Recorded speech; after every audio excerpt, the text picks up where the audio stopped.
Peace and love. Welcome to BTV, Black Education Empowers True Vision, the Cultural Preservation Station. I am your host, Teller B, and we have a special show for you tonight with Murray Yeshaya. He is back to honor of his mother. So make sure you stay tuned for this special show that we have for you this evening.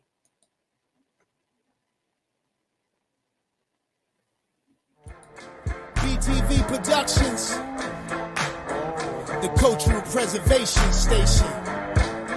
Tune in. Tune in. Hey yo.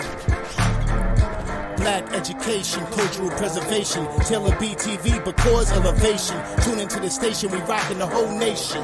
That's right, we rockin' the whole nation. Prepping new generation for mental activation. Taylor BTV's the new sensation. Stop the hesitation and learn something new. My girl Taylor B's here to show and prove. Terrorist shit.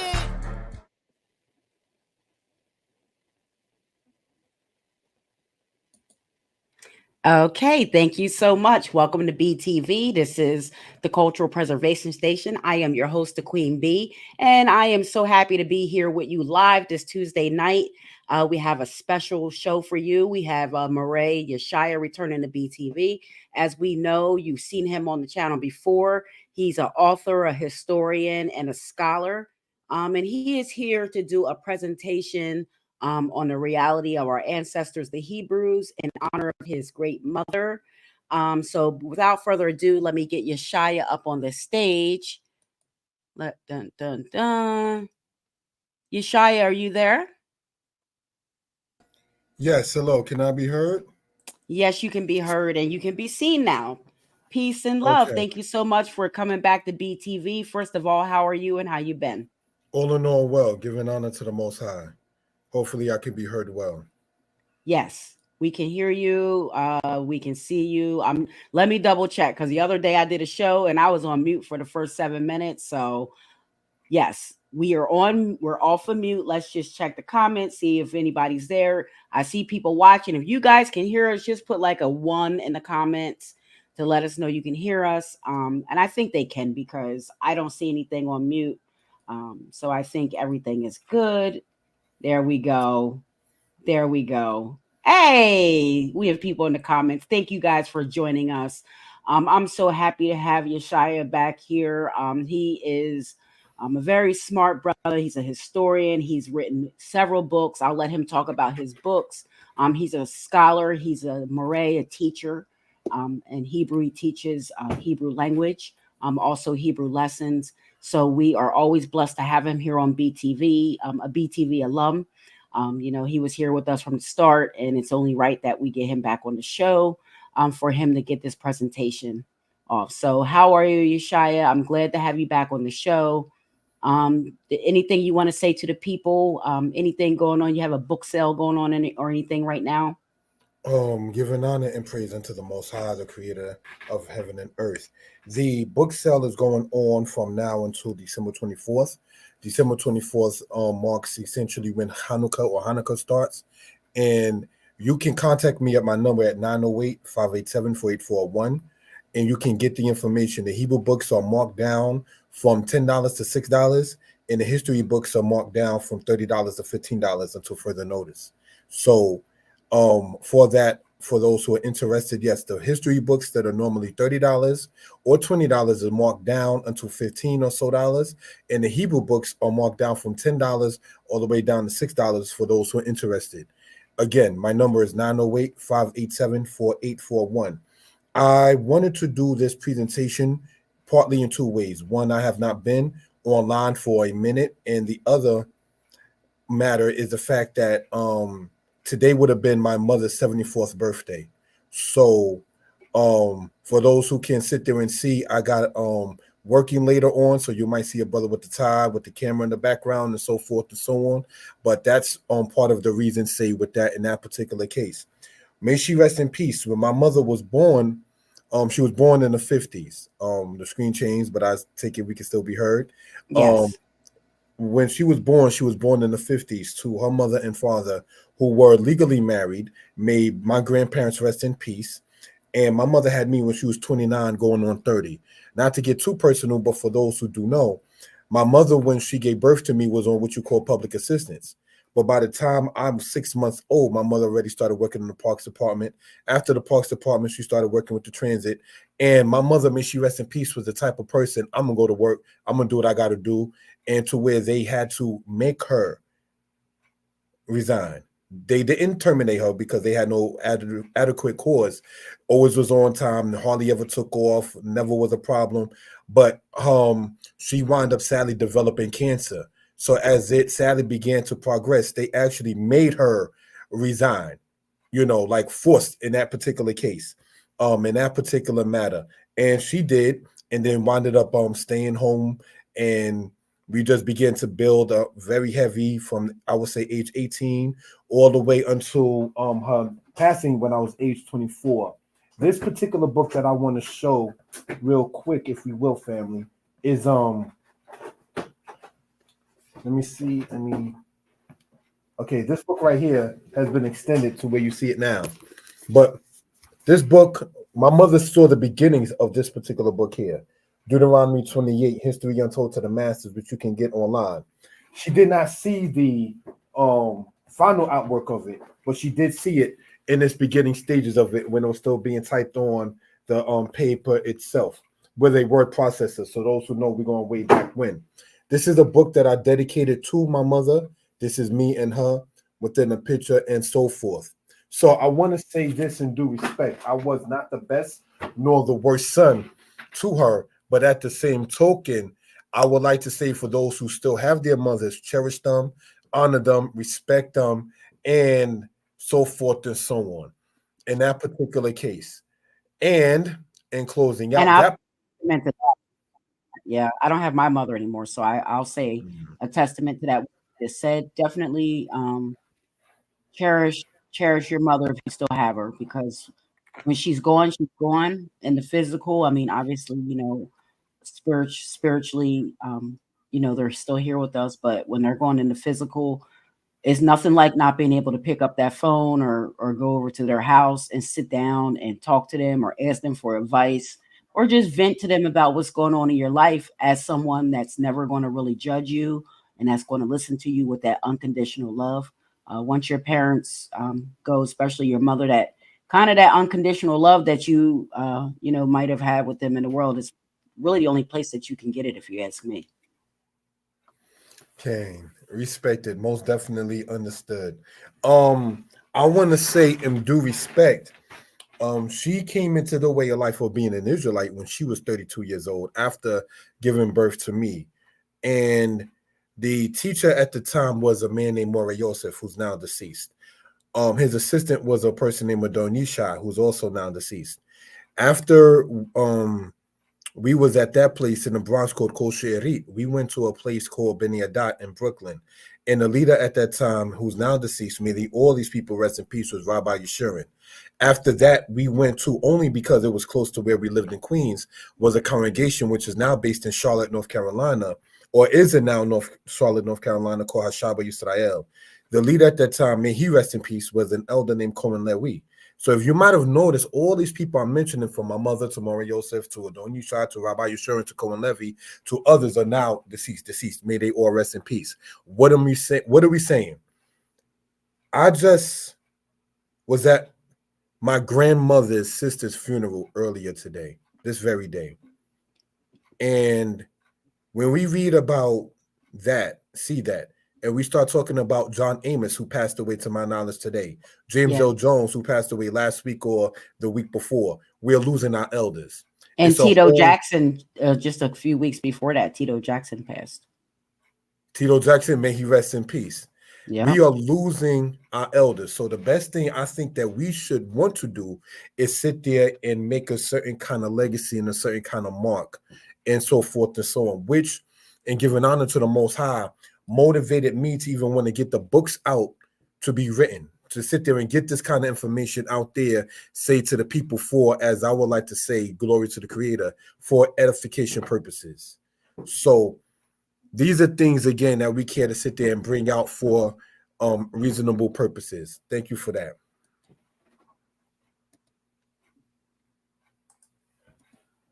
Absolutely. And I'm just going to get your guys, I want you guys to go subscribe to Yeshaya's YouTube where he does his Hebrew lessons. I put it in the chat.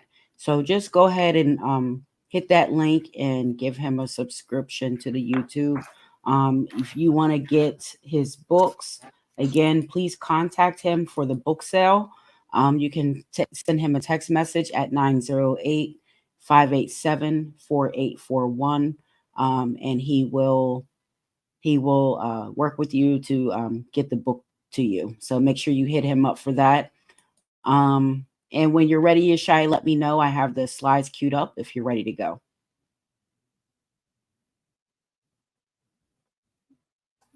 I want to say in due respect, right before we get started, character, not that anyone is perfect, is very important.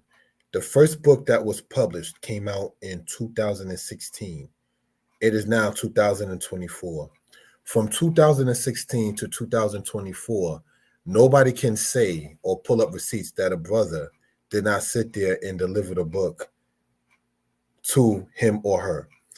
In the 8 years of being a published author, and those who bought the book directly from me, be it through Zelle or Cash App or PayPal or so forth, there's only been 3 or 4 refunds in that particular case. So these are, and the refunds were done, one, not to get into people's business because it was so far for me to drop it off in the West Indies. The other one was because the person wanted their money back and they didn't want the book. Okay, respected and granted. The other one, and I want to say in due respect, is a brother was going through something this summer, that kind of made me fall back from even doing a lot of presentations. So I was like, you know what? Let me give you back your money, and if you want it, you can sit there and get it. What is that to say?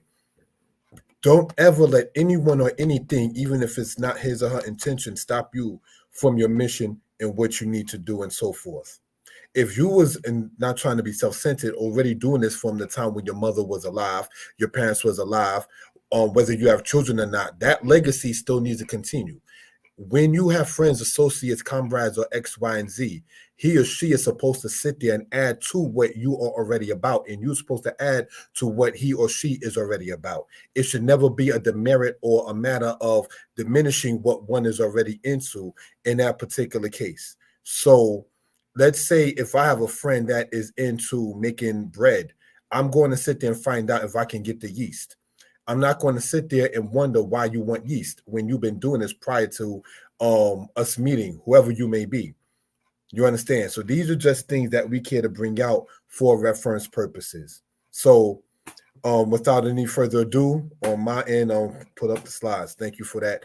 It's my custom. I'm going to turn off my camera if accepted. Okay. Let me put them up like this. All right. You sorry, sister. Go into this is not it. Sorry. Go into, this is not it. Go into the email I sent to you today. The very last email I sent to you today, to the BTV Gmail. I thought this was it. You sent this at 8:20. Is there another one? Hold on. Yeah. 1 second. No problem. Is this the is it the one that says no evidence of those? Yes, it's the one that says no evidence. That's the one. It should be the last one sent to you in 25 slides. Sorry about the confusion on that. That's okay. Let me see if I have this right. Hold on. I'm going to just start it from here and then pull it up like this. Let me get rid of this.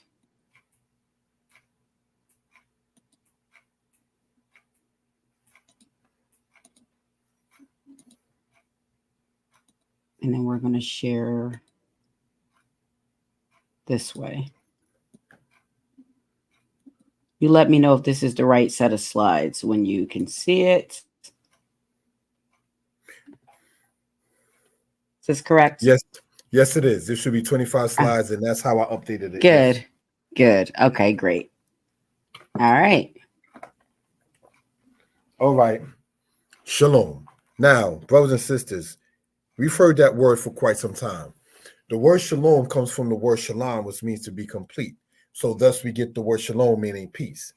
Giving honor to the Most High. When we say the Most High, we're talking about one that's none higher than. This presentation is brought to you by Day Night Publications due to the fact that some people have used the dead of the Egyptians as a catalyst to say other nations have no existence is why this is presented. All right, so what theme are we talking about? People try to use references of saying such as, oh, wow, people were able to go into the ancient Egyptian pyramids and the ancient Egyptian tombs and find people there. So why can't you find the Hebrews in the same fashion? We want to point out in this particular case that not only is the evidence of the Hebrews known through the children of the Hebrews, your children is evidence of you. And as pointed out earlier, I went to my grandmother's sister's funeral. May she rest in peace. The lady was 95 years old. Her family, her children, her nieces and nephews are evidence that she exists. She's now buried. May she rest in peace. I am evidence of my mother and my father. So in theory and in truth, you don't really need to go way, quote, to the ancestors to find out if they existed, because the ancestors are people that we can see today for evidence of such. Because you didn't just come here by yourself. So these are things that we just want to point out for reference purposes.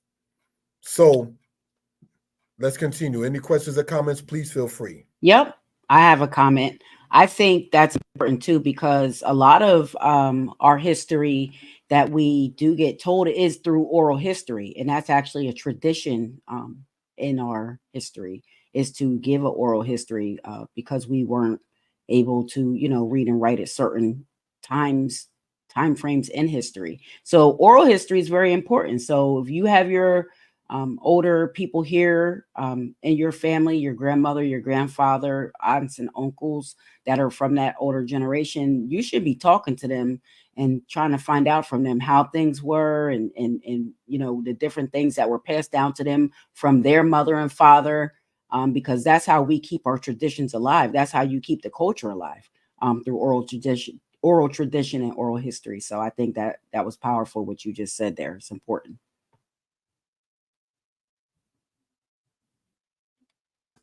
Thank you. Let us continue into the next slide. Thank you. If the priesthood is not the same, the culture is not the same. Now, let me state emphatically in being an Israelite. One, I am taught in Torah, in the scriptures, that you do not abhor an Egyptian. So when we talk about Egyptians' history and things of that nature, we're not down in the Egyptians. We're not trying to slander, disrespect, or anything of that sort concerning Egyptians. So let's understand that in that particular case. It says here, speak unto the children of Aaron the priests, and say unto them, they shall not make baldness on their heads. The ancient Egyptian priests is known that they would shave their head daily, if not every other day or so, because they felt that the hair would attract dirt and so forth and so on. So whereas the Israelite priests, they were told not to make baldness on their head. So each priesthood of a particular people is different. And if the priests are your spiritual moderators and your spiritual advisors and your spiritual intercessors in many cases, then if the priesthood of the peoples are different, then the culture is different. And if the culture is different, that means that there's more than one culture. And so again, this is not a knock or a praise of the other. It's just stating what it is in this case. Let us look at Jeremiah chapter 7, verse 29. Cut off the hair and cast it from thee, and take up lamentations on high places, for the Most High, the Lord, have rejected the generation of his wrath. It was custom in Hebrew way to make baldness on your head when you was in mourning, when you was in sadness, and so forth and so on. So when you go in the Bible, for instance, in Judges chapter 5, and you see about the song of Deborah, and it says, is it not a blessed, I'm paraphrasing, is it not a good thing that the men of Israel let their hair grow? In the slave ships, they used to sit there and cut our hair. Sometimes in jail, they try to sit there and make you cut your hair. For sisters, I know they try to sit there and state, won't you get a relaxer? They told my princess that, my little girl. There's nothing upset with her hair, so she doesn't need anything to, quote, relax. For us males, what they tell us essentially is you should, clean it up, so to speak. But it's not dirty in the first place. So things such as relaxed and dirty are now being taught to people whom they actually have a fear of due to their own hair, and so forth and so on. So just wanted to point that out, reference purposes. All right, next slide. Thank you for that. Yeah, and it goes a lot even deeper too with the hair. I appreciate what you said about if it it's different cultures, and of course there were different cultures. There were different people throughout different periods and different times, and we're not all the same. And that really right there, that point is to show and prove to us that there were differences in some of us and some of our cultures. So that begs the question for that. And also your hair, our hair, in the spiral that it grows out in and grows up out to our head, it's like our signal to the universe, it's our signal to the sun.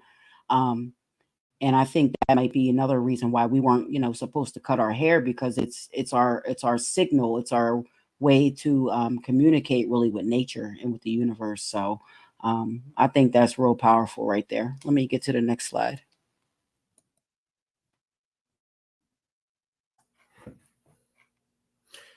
We want to point out that in the Bible, the dead were not expected to be dug up. We want to point out in Egyptian culture, the dead were not expected to be dug up. We want to point out that the Bible speaks against those things. Amos chapter 2, for instance. We want to point out that it was a crime in Egyptian culture to dig up the bones, bodies of the dead. So Beckham South, we're going to talk about that in this presentation. Can we ever find a culture that endorses digging up the dead bodies of one's own people? As pointed out, may she rest in peace, I went earlier to my grandmother's sister's funeral. The family doesn't want her dug up. She's just buried today. My grandmother and my grandfather buried together next to where my teacher is, not to get too personal. There's no need to say and dig them up. Where my mother and father is, may they rest in peace. No need to sit there and dig them up. So what people have done is you have actually violated the culture of one people, and then quote unquote scholars use that evidence that was found in violation of a culture to say to the Israelites, did you ever exist? Because we couldn't sit there and quote find yours. Now, let me say this. Jeremiah chapter 8, for those into the scriptures, it says that the bones of the kings of Judah will sit there and be dug up. When you go in Josephus, you will find out that the Romans and the Israelites at the time sat there and dug up the body of David and moved it somewhere else for preservation. So I'm pointing this out for reference purposes, brothers and sisters, so that way we can sit there and point things out on what we're talking about. It's been stated that there's no evidence of people from the Bible. Now, how does it bring into what I'm talking about? May my mother rest in peace. If there's no evidence of what we've been talking about and what she taught me, that means for 22 years, my mama lied to me. From age 2 to age 24, saying that we shouldn't eat pork, we're the children of Israel, the Most High is king and there is none else, that we are the people that come from Abraham, Isaac, and Jacob. If these people did not exist, then mommy lied to me, which is serious. So now we have to sit back and try to sit there and ascertain if it may be the evidence of such from different sources. Some Israelites ask, what is the point in it? Then it may not be your portion, and so. But never try to dim someone else's light. Never try to dim someone else's or be a hindrance to somebody else's growth in that particular case. If, for instance, my little girl likes animals, and I personally cannot take the study of such for my edification, it doesn't mean that I'm going to sit there and try to stifle what she's about and what she's into. So may my mother, and giving her honor, rest in peace, she saw that a young man, her son, was into history. And I mean what I'm going to say in no disrespect. She was born, like I stated, in the 1950 to be exact. I asked her, how was it when Malcolm X passed away? Her answer, at the time, she was 14 when Malcolm passed away. She said she had to go to school the next day. I was like, oh. I asked her, how was it when Martin Luther King passed away? Her answer was, I have to go to work the next day. I realized at that point that my mother giving answers about the death in her life, the death of Malcolm X, which she saw, and the death of Martin Luther King, that in her time, no disrespect, she was not really into history like that. But she seeing me into history was getting me the Golden Legacy magazines when I found out about the Amistad, when I found out about Robert Smalls and what happened during the Civil War, when I found out about the Toussaint Louverture in the revolution in Haiti, and so forth and so on. So she, no disrespect to Tenet, was not into it herself as heavy, but you encourage your children when you see them want to do something that's not wicked. Again, and I say what I'm going to say in no disrespect. When I asked her about Martin Luther King and before that Malcolm X, her answer was going to school the next day and going to work the next day. So we already knew where mommy was regarding history. I'm going to school and work. She encouraged me in wanting to get into it and seeing where one wants to go in that particular case. So a true friend, a true brother, a true sister, seeing it will sit there and encourage it, even if it's not his or her particular passion. And so just want to point that out. I agree. I'm sorry. Let me let you speak. Sorry, my man is. No, you're good. I agree with that. I mean, what one person does, first of all, doesn't dim the other person's light. And we all have something different, something unique to offer and special to give. And I think, that's one of the main things as parents in our community that we don't do. We don't encourage the things in our children that they love to do. We try to push our fears or whatever, hopes we have or dreams that we might have had. Well, not all of us, but a lot of our parents tried to do that to us, to push that on us and let it, instead of kind of just letting us blossom in the things that we're already naturally attuned to. So that causes, it causes strife in kids. You got to foster kids and strength and give them, strengthen their strengths. Make them stronger in the things that they're stronger in and support them. Instead of trying to make them, fit into a box or make them go be an athlete or make them go be, a typical thing, let them do something that's going to be helpful to the community. I mean, that's always my thing, and that's obviously what you've done with history and writing books and teaching people and, edifying things and trying to transform, our mindsets to really start appreciating some of those, historical lessons and things that you need to really know to move the right way in this world. At the end of the day, we want to leave it better for our kids than how we got it. That's really the whole goal for everything. Respect. In the Israelite community, there is an author, Rudolf Windsor. He wrote the book that many people speak of called From Babylon to Timbuktu. Mm-hmm. There's an elder, Kohen Mikael, who wrote the book Israelites and Jews: A Significant Difference. There's Moses Farrar, who wrote the Israelite book, or Moses Farrar, who wrote several Israelite books. What are we going to do when you can find, may he rest in peace, on YouTube now, Malcolm X citing John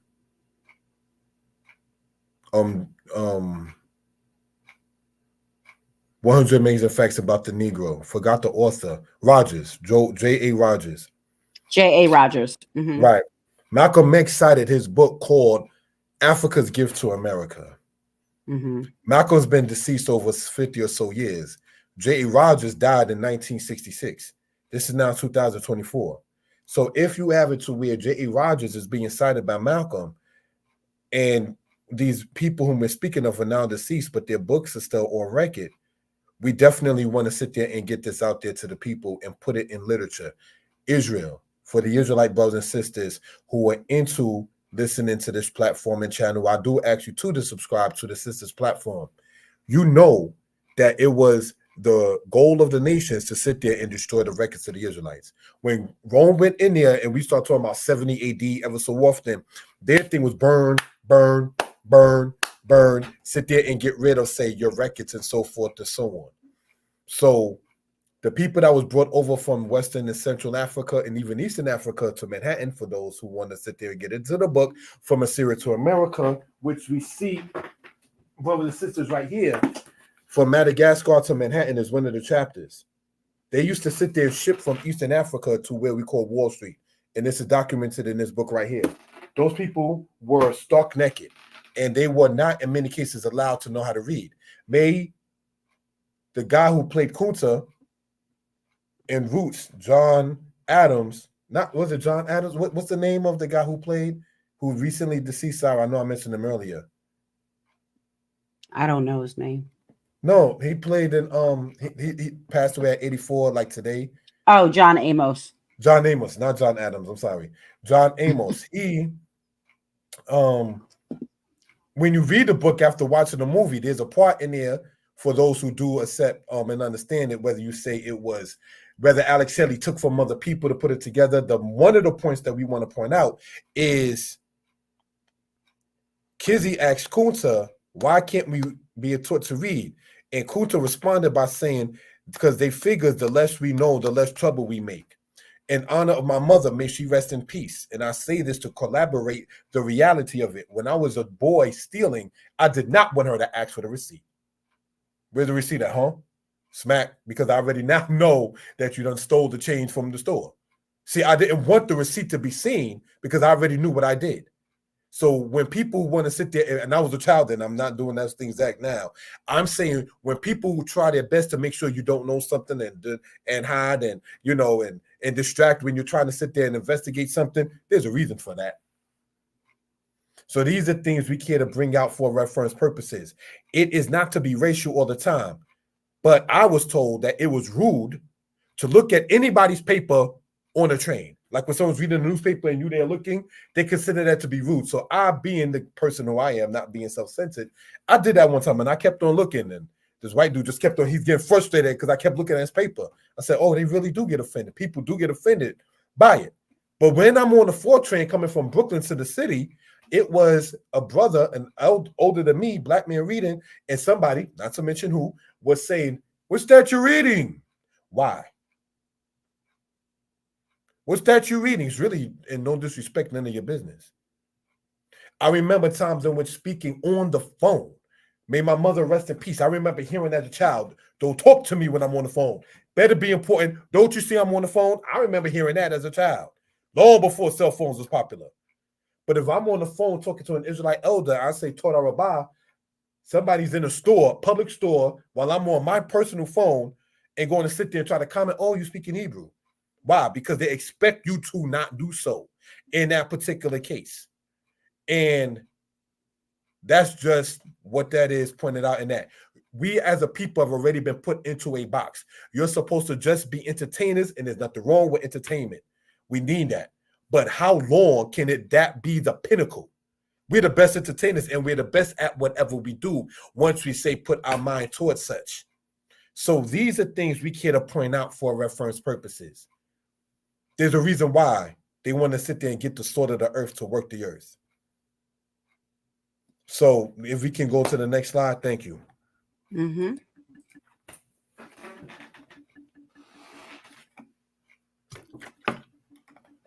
Questions. The evidence of the Seleucids and Ptolemies, which were of Greece, are not questioned by anyone. Were their bodies dug up? The evidence of the rulers of the Old Kingdom of Egypt is not questioned. Were their bodies dug up? Old Kingdom, Dynasty 1 and 2, where are their bodies at? The evidence of the Caesars of Rome is not questioned. Were their bodies dug up? So Julius Caesar, Augustus Caesar, and the rest of these other individuals, are their bodies dug up as evidence to say that Roman people existed? It seems to be by some people using the Egyptians dead as a catalyst to say the Hebrews did not exist. Now, this is the pinnacle of what we want to talk about in this particular case with the timing allotted.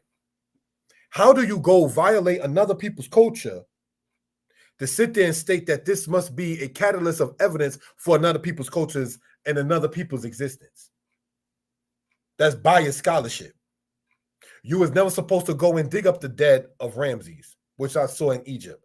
You were never supposed to dig up Siptah. You were never supposed to dig up Hatshepsut. You were never supposed to dig up Queen Tayi, Akhenaten's wife. You were never supposed to sit there and dig up Ramses II, which I saw in the museum in Egypt. They were supposed to remain where they were at. So these are things, brothers and sisters, that we care to point out for reference purposes. So you are violating one people's culture, then want to use that violation as a catalyst to say, oh, we couldn't violate your culture, so that means that you could not have existed. That's foolery scholarship. That's not even, I believe, pseudo. It's just straight foolishness. So let's continue, if you will. Thank you for that. Yes, let's continue. And I really like this presentation, and I like the way that you're putting it, because it's letting you see anyway. And I wanted to touch on what you said about the bias scholarship. William Chancellor taught us in the Destruction of Black Civilization that we need more African scholars, because all of the history that's been written has been written from a perspective of European scholarship. So obviously they're not going to tell our stories the proper way. So he made a call to action in that book for more African scholars and African scholars to actually tell the story from the African point of view, not looking at the European scholarship and making a summary, actually looking at it from the African point of view. And that's why I like that book, because I think he challenges us to all do that in that book. Next slide is up. Understood. The Valley of the Kings, built by the leaders of the 18th dynasty of Egypt, in part was built to have the pharaohs of Egypt buried. The goal was to keep the tomb raiders from getting to the bodies. How would we in 2024 feel if our deceased relatives were dug up? How did the American government deal with those who dug up the body of Abraham Lincoln? They incarcerated him. Abraham Lincoln was assassinated on Friday, going into Saturday, April 14th into the 15th. For us knowing ourselves as Israel, when you follow the Hillel calendar, that was during the week of the Feast of Unleavened Bread, which follows right after Passover. Now, looking at it in this particular case right here, when Lincoln's body was desecrated, the people who did it were incarcerated. Lincoln had children. Lincoln had cousins. So that's evidence of Lincoln himself. Let's continue. It is a crime in the United States to go to a cemetery, or is it a crime to go in the United States to a cemetery and dig up the dead? Yes. In the United States, it's a felony to do so. They call it, if I'm not mistaken, desecration of a corpse. And that's actually a felony. You understand? In that particular case. It's a felony unless it's the government saying that it's in the name of science. Right. Like you and I can't do that. You know what I mean? We say it's an atrocity and disrespect. In their law, they call it a felony. So these are things we just care to point out for regarding purpose, edification thereof. So let's get into this. Thank you for that. Who found who and what we saw? All right. Amos the First, Dynasty 18, found by Gaston Maspero. Thutmose II, Dynasty 18, found by Gaston Maspero. Hatshepsut, Dynasty 18, found by Howard Carter. Now, when I was in Egypt, I actually saw the mummy of Hatshepsut. Thutmose IV, Dynasty 18, found by Victor Loret. These are the rulers from Dynasty 18. While in Egypt in 2021, I saw some of the mummies that were in the museum. I was not allowed to take pictures of what I saw. They have it inside of a glass kind of thing with a certain temperature, so they sit there and say that the bodies won't sit there and deteriorate any more than it already has, and so forth and so on. Do you think that that was supposed to be according to the Egyptian culture? No, it wasn't, and we're going to point this out. So these are certain things we care to point out. You can't sit there and go into another people's culture. Let me give a raw point with this. Can we go back to the slide? Sorry about that. Let me be raw in this, if I may. Right? I show this in the cover, if I can be seen. This is me and my mother. Make sure she passed away in 2024. Right? May she rest in peace. My mother is not evidence of my friend's mother. I'm evidence of my mother. My friend is evidence of his mother and father. I'm evidence of my father and grandfather. So why would you dig up, just to be very candid on this, why would you dig up my mother and perform tests on it to sit there and find out if my friend Nelson exists? That's what you've done. You've gone into another people's land and culture, dug up and violated that particular culture, and then trying to use it, not to be redundant, as a catalyst to say, well, what about the Hebrews? If we found this, you was never supposed to find it. That's why, for those who do know, when you found Seti tomb, Seti of Dynasty 19, 6 people died trying to get to it. Did you know that? To get to Pharaoh Seti's tomb was already booby-trapped.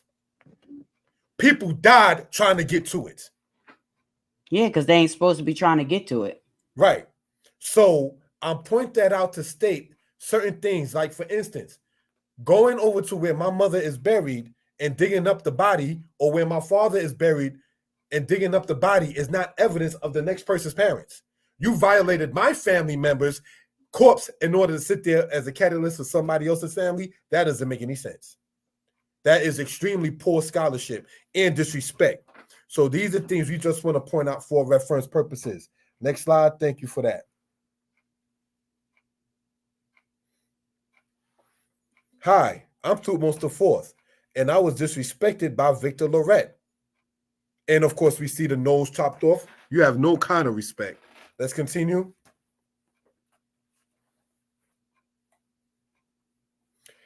Hi, I'm Setsit.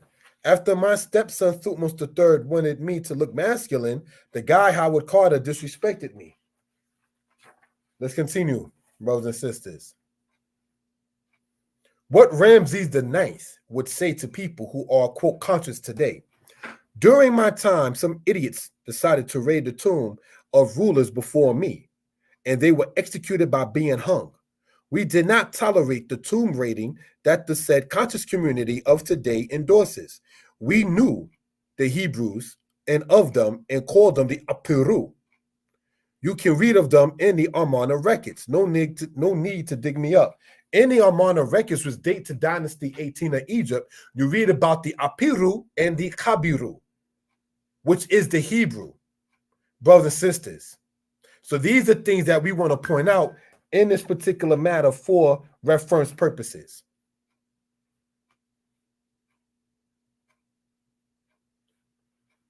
Can we go back to that, please? Thank you for that. That is Ramses IX. And on the other side is a papyrus writing.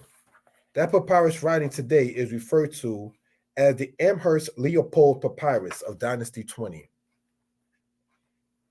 That is the papyrus that speaks about a guy going into Sobekemsaf's tomb of the second intermediate period and what they did to him and executing him for going into the tomb raiding.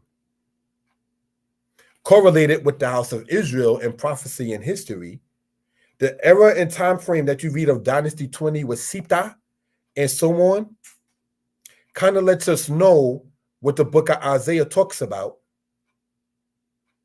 When we get into the book of Isaiah, going into the Hebraic aspect of what we're talking about, when it says kingdom shall be against kingdom, the Shishak that you see in the book of Chronicles that went up against Jerusalem, which I would like to point out on this platform in another presentation if the sister's okay with such, the artifacts showing what we're talking about. So you don't have to dig up the body. Artifacts can speak as well. For instance, in the Bible, Psalms 85, it said the truth shall come from the earth. So you don't have to sit there and dig up the dead body for it. We can sit there and dig up writings for it, if you will. So now, once we get into that kind of matter and so forth and so on, and what we're talking about, this writing here shows that it was never supposed to have been dug up. For what it is, do you know that when they went into what they call King Tut's tomb, that there was a curse upon those who sat there and violated that? And that certain weird things began to happen to certain people and so forth and so on. about that particular matter and so forth. So this is something, upon studying, what I come to understand. The Shishak that you read of in the Book of Chronicles correlates with what many point out to be the Ramses II in dynasty of the New Kingdom of Egypt. If that is the case, brothers and sisters, that leads us to knowing the history matter of who was the daughter of Pharaoh that Solomon married in Dynasty 18. Because when you read about Hatshepsut's sister, as pointed out on my platform, you see her name taken away from the particular aspect inside of Egyptian records. So what do we want to point out in this, brothers and sisters, is the history, the time frames, and these kind of matters to bring this out for reference purposes. Any questions, comments? The number for me is 908-587-4841. All right, if we can continue to the next slide, thank you for that.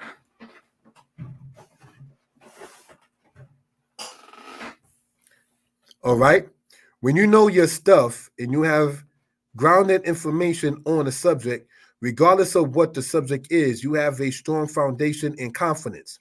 Do not let who are not as grounded as you make you feel you are grounded and being arrogant. No, you, on the contrary, being arrogant means you cannot stand to be told anything and refute information, whereas being grounded means you are comfortable in what you are saying. Now, what are we looking at? I'm not going to read all of this, but what are we looking at, brothers and sisters, on the other side of this, if we will? When you look in there, you see about the people called the Amu, A-M-M-U. I'm going to type this inside of the chat, if you will, right? A-M-M-U, the Amu. The Amu are the Asiatics, brothers and sisters.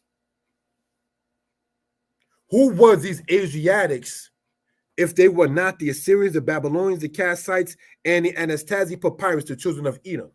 Who is the ancestor of Edom, if not Abraham? Again, so your evidence comes from your children as well. So people saying, well, how do you know Abraham, Isaac, and Jacob existed? If you want to go inside of the matter of the Egyptian way, you read about the people of Esau or the Udumu inside of the Anastasia Papyrus. You can sit there and look that up yourself. This is not something that this is just something to talk about and so forth, to someone having nothing better to do. So if you read about Edom, and then, of course, we went over the matter of Israel and the Merneptah Stela, which I saw when I was in Egypt, and so forth and so on. We Israelites didn't need that. The Egyptians didn't need the children of Israel to speak about the people of Mizraim or Sematawi for evidence, because you are your own evidence. But America, there's a black man that came from Sudan, and he said, this is the only country that you got to sit there while living, breathing, walking, and talking, and sit there and prove that you exist. I got to show you my ID to show you I exist, because me is not good enough for info, amazingly. So just want to point that out. All right. So let's continue in that particular case. Thank you for that.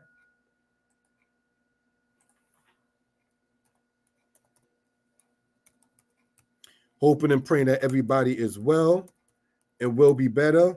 I see my brother Yirmiyahu. Shalom, my friend. All right. Look at this. Asking you to subscribe to the channel. You have here part of the Amu inside of that picture next to the subscribe thing. Those are people who were called the Khor, K-H-O-R, or the Arameans in the Bible. Then you see inside of the other matter about the Israelites mentioned in what they call the Danite Stela. So I'll be right back. Get me something to drink. Sorry about that. Be right back, family. Thank you. So while Yeshaya gets something to drink, it is the perfect time for me to wish my brother Hellraiser a happy birthday. Give me 1 second. I'm going to get this up on the screen. Today is his birthday, October 1st. You guys know Hellraiser from Sons of Man, Wu-Tang Clan affiliate. He dropped a new album today called Angelic Capone. So I want you guys to go support my brother for his birthday. Angelic Capone. Let me put the I'm gonna put the link in the chat. This is where you can go link to get to all of Hellraiser's music, the old music, all the new music that's out. He was just out in Vegas over the weekend at the Wu-Tang residency, which if you know Hellraiser's story, you should know that that's an amazing thing that he did to go out there. And I'm so glad that he was able to go out there for his birthday and reconnect with his brothers. So make sure you're supporting my bro, Hellraiser, Heaven Raiser, Angelic Capone. It is out on all streaming platforms. I just put the link in the chat. Also, make sure you're, supporting his merch. The merch website, let me see. Let me type it in the chat for you guys. It's Diamond DOC.com. I think that's right. So let me see. I'm going to grab it and make sure that's right. I believe that's right. So make sure you guys go check out both of those sites. You can stream all his music. You can get his merch. And wish my brother a happy birthday. If you're not following him, go follow him on Instagram. He's heavy on there. It's at Hellraiser, HELLRAZAH, or at Heaven Raiser. He's on both accounts on Instagram. So thank you for that. That's my man's, and I just want to make sure that he has a happy birthday. And you can also check out the interview that we did with him over the summer. It's about a 3-hour interview, so it's very impactful. A lot of information. He's talking about a lot of the things that were going on back in the day with Wu-Tang and Sons of Man and some of the different business ventures that they had going on. And just like the pulse of hip hop and all that. So make sure you support the brother on his born day, and go pick up that Angelic Capone that came out today. That's streaming everywhere. Thank you. Yeshaya, welcome back to the platform. We were just giving Hellraiser a shout out because it's his birthday today. That's why I got my Sons of Man shirt on, just giving him some love and his flowers, and getting people to go support his merch and his album that dropped today for his born day. So welcome back. And you can take off where you left off at. May the brother have many more memorials of life, anniversaries of life. Today, he and my mom would have had the same birthday. She would have been 74 today, October 1st. So wow. It's a special day in more ways than one. Now, yes, it is. It is a special day, and happy birthday in honor to your mother too. And I'm glad that we were able to do the show tonight in honor of her birthday, and that's special to me. So thank you for sharing that with BTV. Bless. Mm-hmm. You know, mommy liked Method Man, not to get sidetracked. All the ladies like Method Man. That's nothing new. No, when I say like, not to get sidetracked from what we're talking about. When I say like, I'm not talking about old shit things. The guy's handsome or blah, blah, blah. Method Man is many years younger than mommy. So when I say like, I was playing the vinyl record, of course, the clean version of a Method Man. Mm-hmm. And she was listening and said, "Who is that?" I'm paraphrasing. I said, "Oh, that's a guy. He's a rapper. He's over, it's a new group." And I had to still have the vinyl single with the beat. And she said, "Who is that?" I said, he's a Method Man. That's his name. He's a Method Man. Yeah. He is a Method Man. He is. And she said she actually liked that song. And so I say, I mean, Method Man, he's the man, and he actually, most of his music is clean now. He doesn't curse. He stopped cursing in his music a few years back. So mommy, she would have appreciated that. But see, and I say this in no dishonor to our mothers, whoever may be, if you have them, respect them. If you don't have them, respect them. We talk about it, and this is no disrespect to the parents of us. I'm in my 40s. You told me, mommy, picking up Richard Pryor's album called, That Nigga's Crazy is the name of the album. And she said, when I'm 7, 8 years old, don't listen to this. Now you know what happened. As soon as not there, and some years later, I'll put the needle to the record. I said, "Why would she say don't listen to this? Don't listen to this. You know that. Don't listen to this is code for I'm gonna listen to this as soon as you walk out that door. As soon as I can. 4 years later, you told me that when I was 7. I listened to it when I was 11. I said, "Ooh." So you mean to tell me? And I said it's a no dishonor.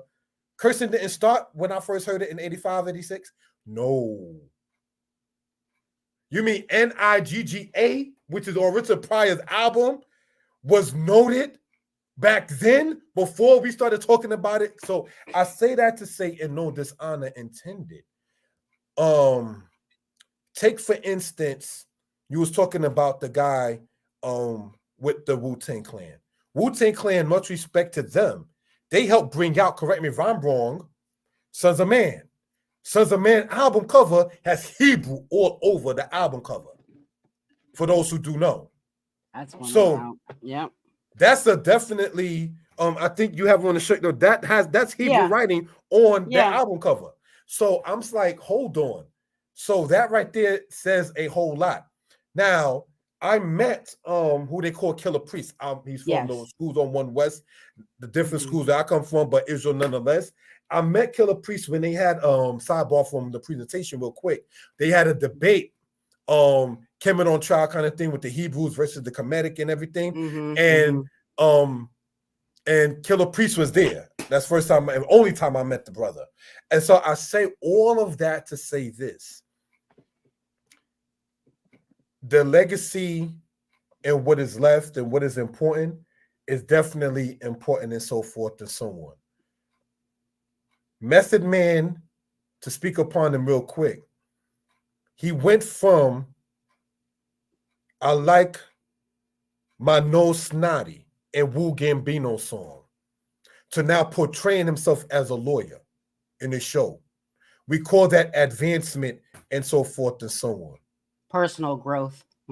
Yes. And a lot of us in our community don't want to see each other have personal growth. They want to keep you in that box. When you had that snotty nose, they still want you to be rhyming that same way and doing everything you were doing back then in the 90s. But what I like to say with Wu-Tang, they can't do what they did in the 90s because that was the 90s. And this is 2024 now. So they got to do what a grown 50-something-year-old man would do in the year 2024. They can't be out on the corner still being Cuban links and only built for Cuban links and, throwing poisonous darts no more in that sense. They're grown, they've evolved, appreciate them for their evolution, for their spiritual growth, for their personal growth, and that they're still Wu-Tang is for the children. So they're still doing things positive, in the community. And they still, return like Jesus when the whole world need us.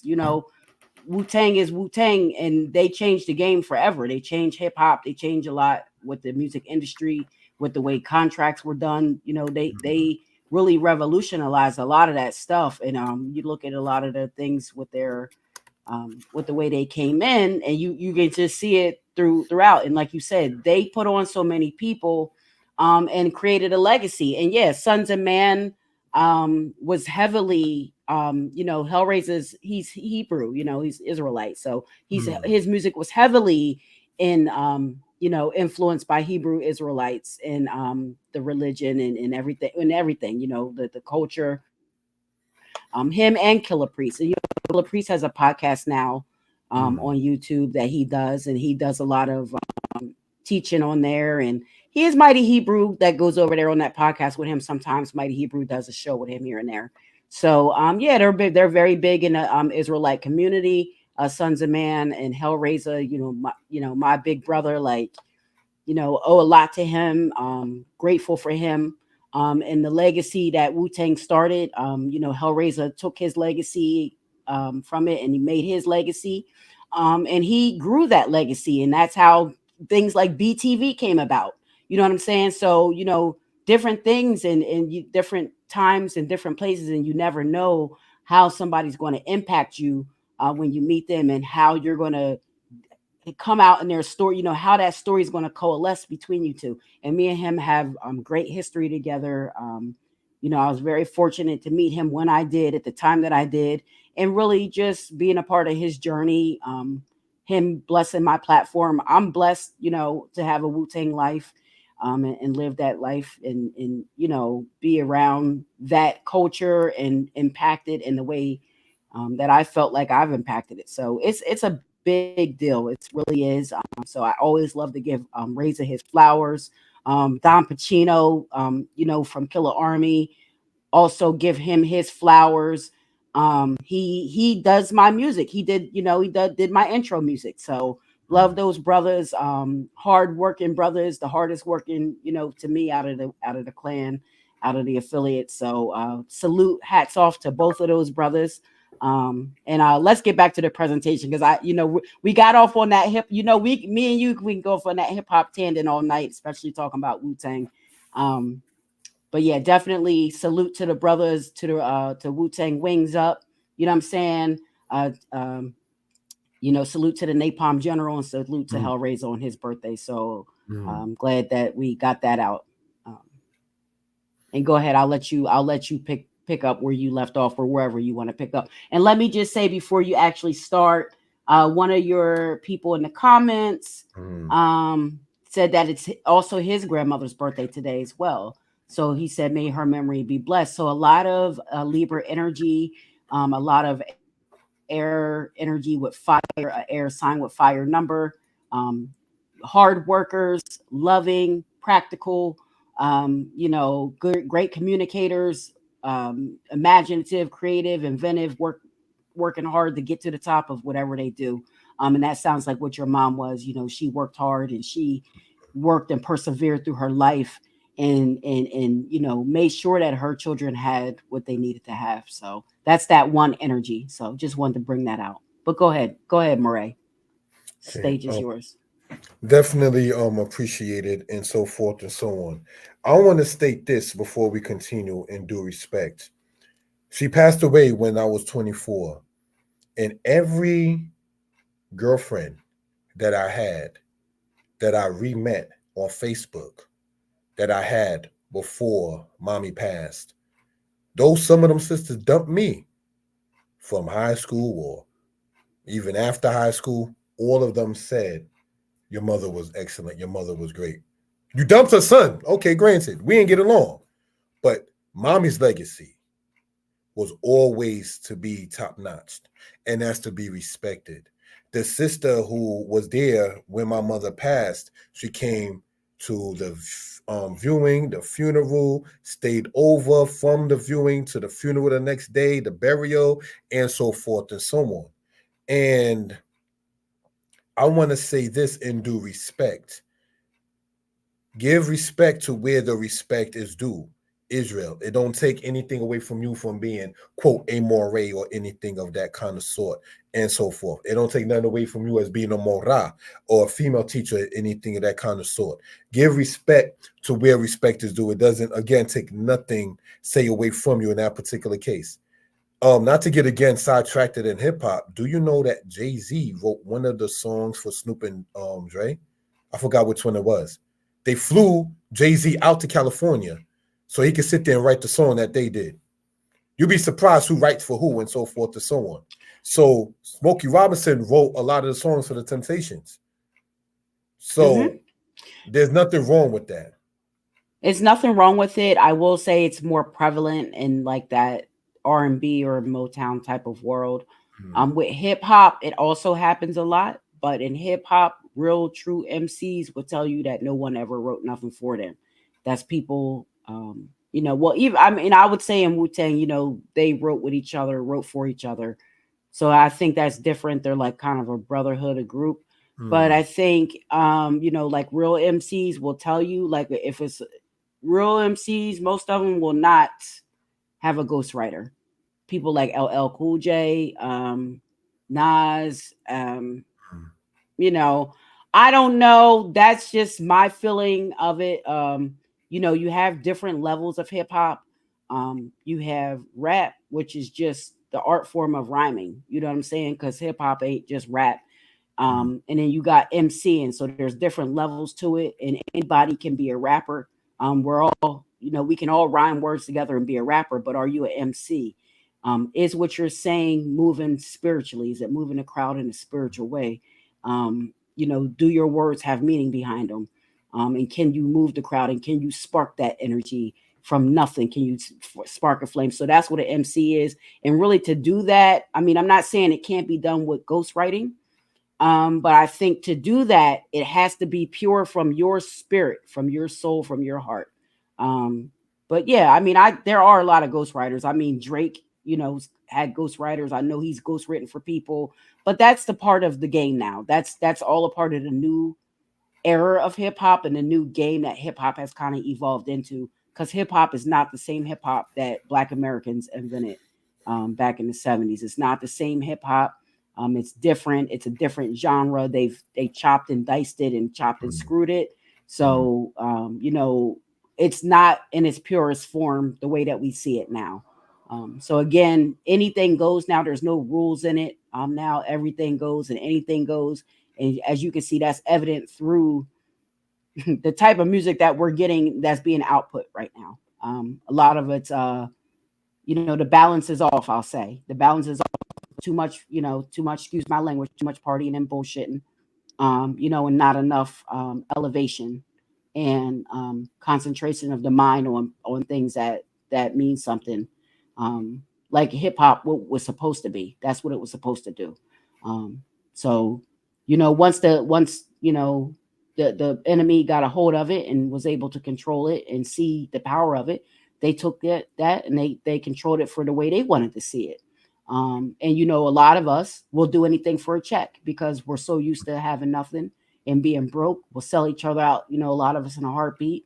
A lot of us don't have the morals and the values to stand on 10 toes down on what's right for the community.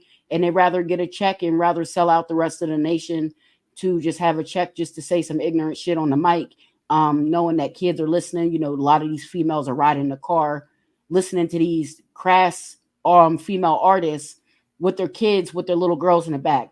Never. You would never catch me doing that with my child in the background. Never. And if you look at Cardi B, you see she had a post out. She doesn't let her child listen to her music. So why are you letting your child listen to her music? So a lot of us have our priorities wrong. We're mixed up. And a lot of us, like you said, we are entertainers. That's the lane that we go down. So a lot of it so happens that, we put our stock into that. We prioritize that over other things that are more important that can benefit the culture. So now we're putting the stock in this entertainment industry and, having celebrity worship and,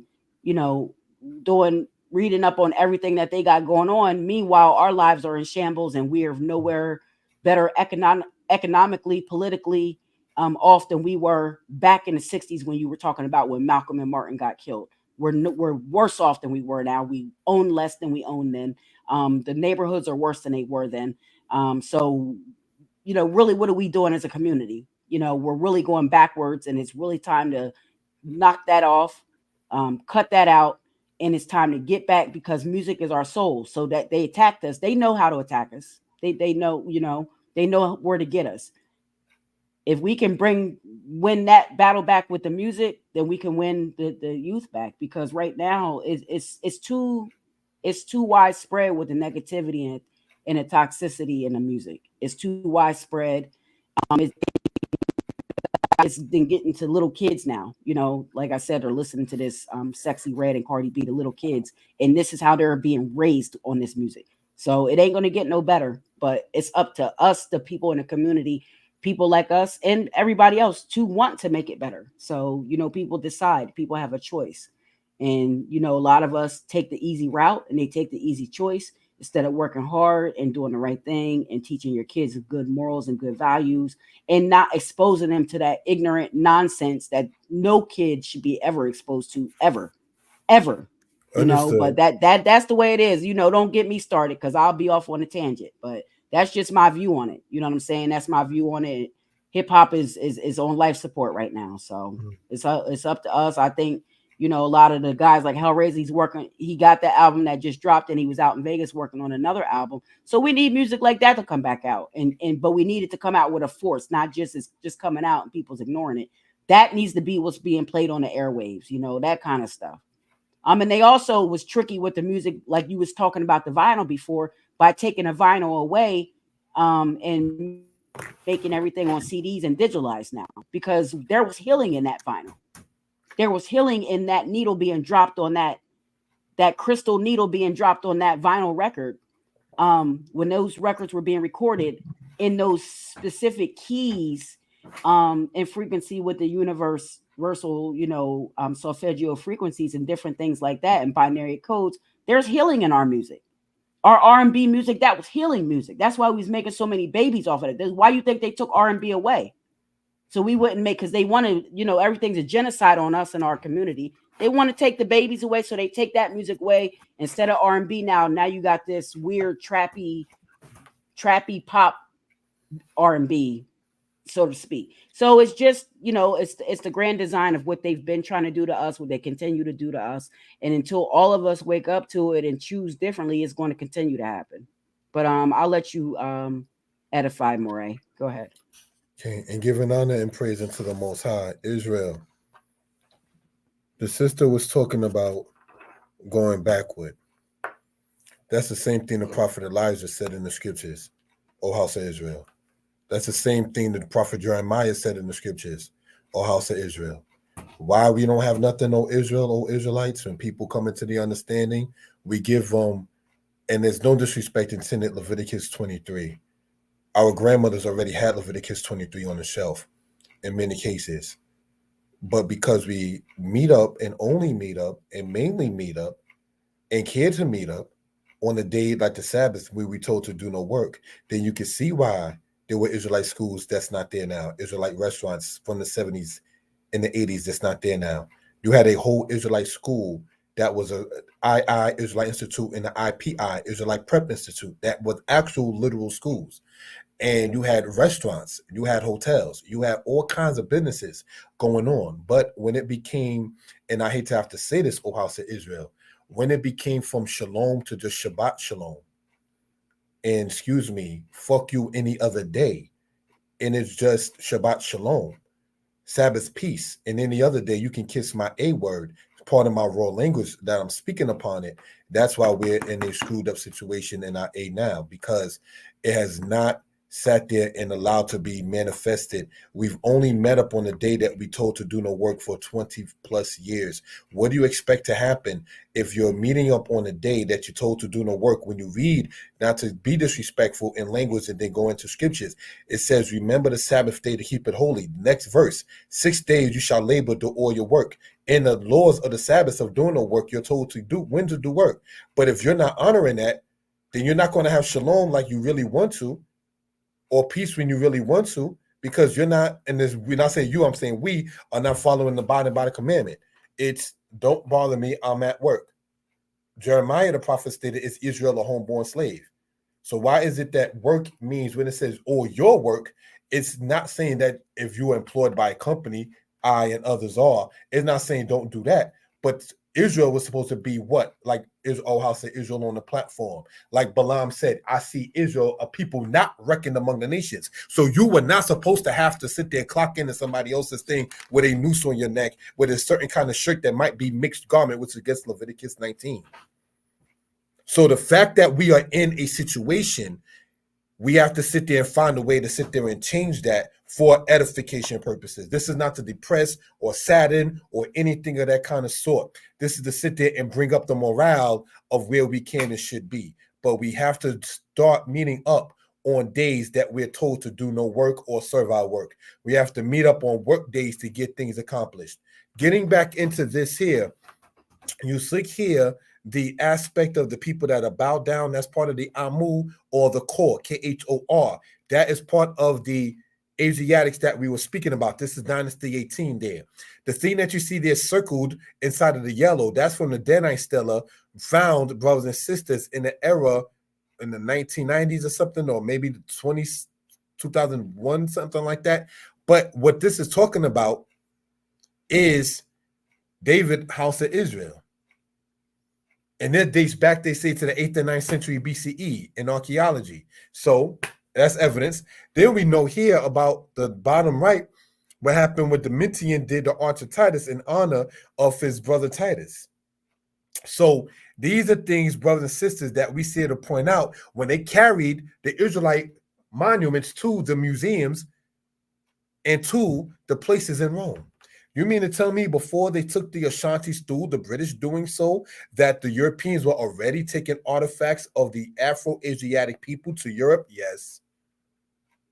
When you sit there and watch that movie based upon the comic thing, and they start talking about the things that they have in the museums, they was already doing that to Israelite stuff, as you see there, and they memorialize it. So these are things that we care to bring out for reference purposes. Next slide, please. And we asking you again, subscribe to this platform and channel. That ain't right. What they did to that Hamite, wrong is wrong. All right. Amenefer of ancient Egypt robbed the tomb of a ruler, Sobekemsaf was ruler who ruled in the second intermediate period. He ruled in the 13th dynasty of Egypt, according to historians. This is a statue or so of a person who sat there and was executed for going into and robbing the tombs. So how, again, can it be right for you to do it even inside of Egyptian culture? With time allotted, next slide, please.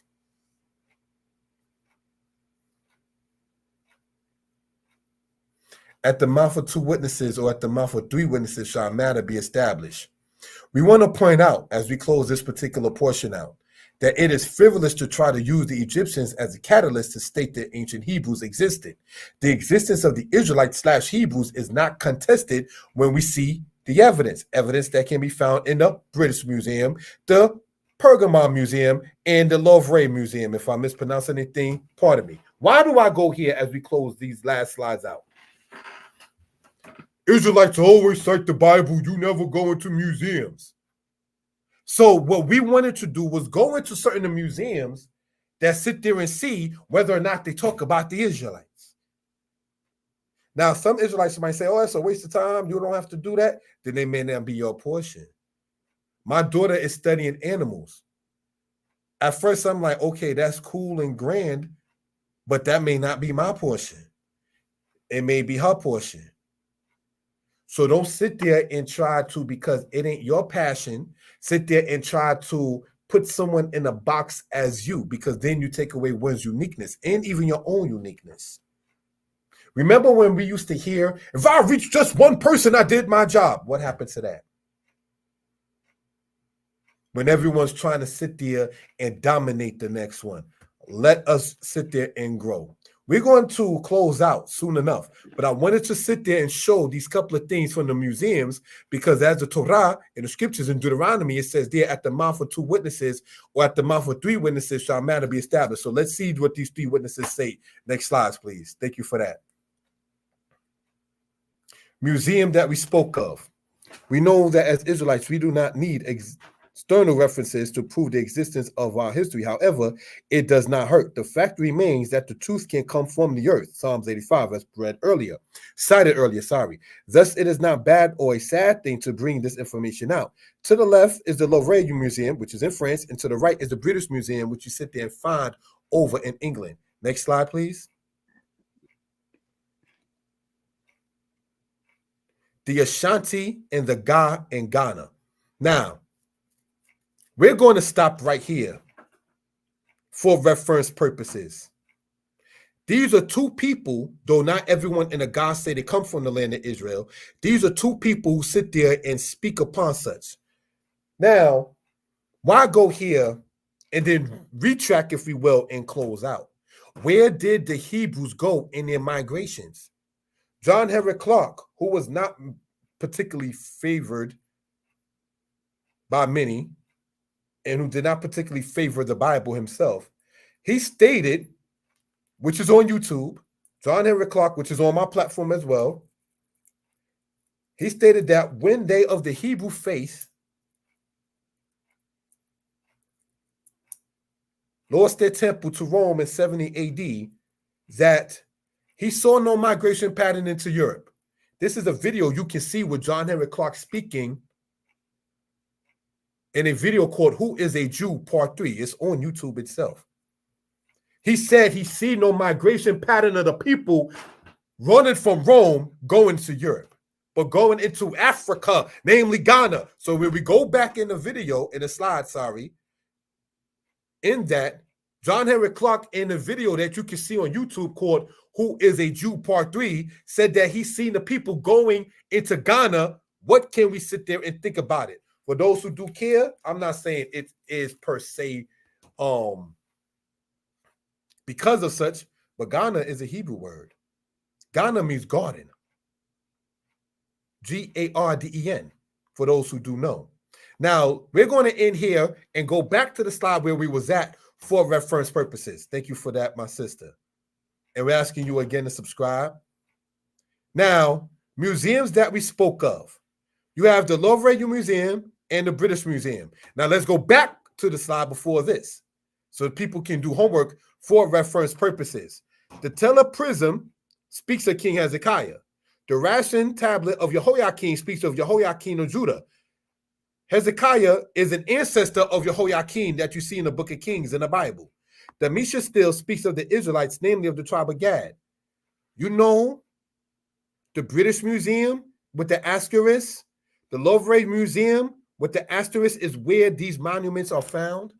So, in closing out, family, when they sit there and say Israelites don't sit there and cite nothing but the Bible, you never go outside of the Bible, that's not accurate. Stop lying on the house of Israel, even if you disagree. And giving honor and praise unto the Most High, the Creator, the Maker of heaven and earth. We're going to close out in this particular case, and I'll relinquish the mic over with the timing allotted to the sister. Thank you. Shalom.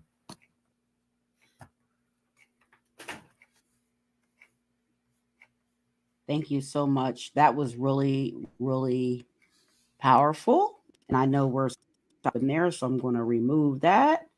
I really want to thank Morey Yeshaya for coming back to BTV. Always a pleasure when he's here. Such a great author, a scholar, a teacher. You guys make sure you guys are subscribed to his YouTube, Morey Yeshaya History Lessons. Make sure you hit him up for the book sale at 908-587-4841. I want to, give a special shout out in honor of his mother. Happy birthday to her on her born day. Happy birthday to your mom. Happy birthday to Hellraiser, and happy birthday to the brother in the audience, his grandmother today. And I just really want to thank you for being here. And, all praises due. Thank your mom for the wonderful job that she did raising you and, really giving us a great joy for the Israelite community. So we're appreciative of it. Any other words that you have before we close out? Yes, I do. Thank you for that.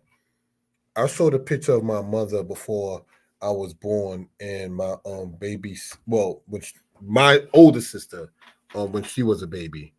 And brothers and sisters, I want to say this in due respect. Mishpachah means family. The word mishpachah comes from the root word shapach in Hebrew. Shapach means to serve, like you're doing a service. So when we might say, not everyone that's blood is family, not everybody that's blood is a servant to one another. So familiar, family, that's the English vernacular of it, if I'm using the correct wording. The Hebrew, mishpachah, again, comes from the word shapach, which means to serve. So when you're doing a service to each other, that's when you're fam. It says a brother is born for adversity and a friend loves at all times. In Hebraic thoughts, the word for friend is the word haber, from the word kabal, which means to tie or to bind, or the word yadid, from the Hebrew root word dad or hadad, where you get Dawid or David, meaning beloved. That's how Hebrew works in its verb, in the linguistics and grammar and so forth and so on. You have the other word for friend, as we pointed out, kaber, which means to tie or to bind. When the 12 tribes of Israel came to its existence, they were named after things that was going on. brothers and sisters. So these things we care to sit there and bring out for reference purposes. So be respectful. I went through my old Facebook friends, and one of the brothers' picture on his shirt that says "Be kind." There's nothing wrong with being that in that particular case. You understand? Let's not be malicious, disrespectful, offensive to each other. Israel, they eat at the sin of my people, Hosea 4, verse 8. Black people, whether you acknowledge yourself as Israel or not, you heard the saying, my people are destroyed for the lack of knowledge, because you have rejected knowledge. Well, 2 verses beneath that, O house of Israel, it says they eat at the sin of my people. Who's the they? They, and who talk about somebody's eating if we don't talk about, yo, they eating, I'm feeding them. They, the nations, eat at the sin when we do wrong is how others sit there and prosper. So how to deactivate not being preachy, the Willie Lynch concept, is to do right one with each other and so forth and so on. That's it. It's not that very deep. It may seem deep because as a people, we have Israel, stiff neck, like the book Exodus says, or hardened heart. As our people say, like my grandmother's sister who was buried today on mommy's birthday, may they all rest in peace. May my friend Yirmiyahu's grandparent rest in peace. And may our brother whose B-day is today have many more. Know where you fit in that and shine in it. I called myself trying to rhyme. I'm not Nas. I'm not Method. I cannot spit Supreme Clientele. But whatever portion you do have, accept it and move on in it. We come from a people who were great. We don't know the names of the coons and the Sambos who sat there and Harriet Tubman had a... We don't know their names. We know Harriet Tubman's name. We know Sojourner Truth's name. We know Mary McLeod Bethune's name. And brothers and sisters, not to play mathematics or anything like that, Harriet Tubman was born, they say, 1820 or 1821. She died in 1913. Ronald Reagan was born in 1911. So Ronald Reagan was born when Harriet Tubman was still alive. And I remember Reagan being president when I was. So we're not talking that far off, that far-fetched. You understand? So when I sit there and went to the funeral earlier for my grandmother's sister, may she rest in peace, and she was born in 1929 during the Great Depression, and able to sit there and see past the age of 90, we definitely want to sit there and leave a legacy. We talk about grandmas and mothers and fathers. We're talking about entertainers, be it John Amos, Tito Jackson, the guy who played in Coming to America, the elder, James L. Jones. We know because they left a legacy. Whatever your goal is, leave that legacy. Don't sit there and sit on it talking about, well, what's the point in the reel again? Because Home Pride Bread doesn't care about Wonder, and Hostess Bread doesn't care about the other bread company. He or she is doing what he or she does by his or her own maker. So in closing out with that, let that be shalom, peace. Had to put the bomb up on that one. So that was powerful. See, that's why I love when Murray Yeshaya comes onto the platform, because he is just a wealth of knowledge, wisdom, and understanding. So we appreciate him for that. Make sure you're following him on his channel. Make sure you hit him up for the book sale. I want to share a few things that we have going on real quick with you guys before we head out of here. As you know, Culture Reflections podcast is in full effect. We are in full swing. We have 2 episodes out now. Christopher Brown was on our first episode. I featured myself on our second episode, bringing you information on the mini moon and astronumerology and talking about some of those sun and moon numbers at play. And then for our third episode, we're going to have Kimberly on. She's a manifest coach. a metaphysician and an astronumerologist. So we're going to have her on this Sunday at 4:30. Make sure you're tuned into BTV. We're going to be dropping our 3rd episode of season 2 of Cultural Reflections podcast. Also, please stay tuned, subscribe to the channel. I have big guests coming on the rest of this season. I have a huge guest coming on for October 13th. So if you can tap in live, please tap in live that day. Trust me, you will not be upset that you did it. So I just wanted to get those things out there. I'm going to be featured on the show. I think it's this coming weekend. It's called Straight Talk. I'm going to be on there with the Mighty Hebrew. So we're going to be chopping that up. And just stay tuned. BTV's got a lot in store for you this season. Make sure you're subscribed to us everywhere at Teller B Media or at Teller BTV. If you search either one of those terms, you will find everything that has to do with Teller BTV.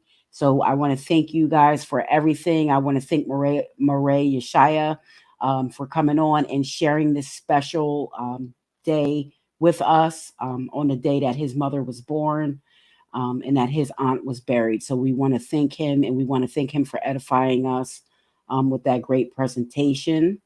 And that's it. That's all we have for today. I'm actually going to go ahead and play our outro music, something we haven't done here on BTV in a while. And since we're doing a BTV special, and we have Moray Shai on, not a better time to play our outro Freedom music. So I want to give everyone much love, much peace, much blessings. Make sure you're taking care of yourself and staying hydrated and doing you and shining like the star that you are. Peace and love. And we will see you next time on BTV. Thanks. What I'm gonna talk about. Justice, equality. What I'm gonna talk about. Freedom. What I'm gonna talk about. Justice, equality. Yeah. Freedom for you and for me. But when I look at y'all, I see the law. When I look in the mirror, I see the law. Now the question is, what is our law going to do for his nation? What is the earth going to do for their nation? So if you want things to change, if you want things to become better, then you yourself must make these things what happen. All that is caused by you, not by something else. Stop thinking that something is going to cause something to happen. Stop thinking something is going to cause anything to happen.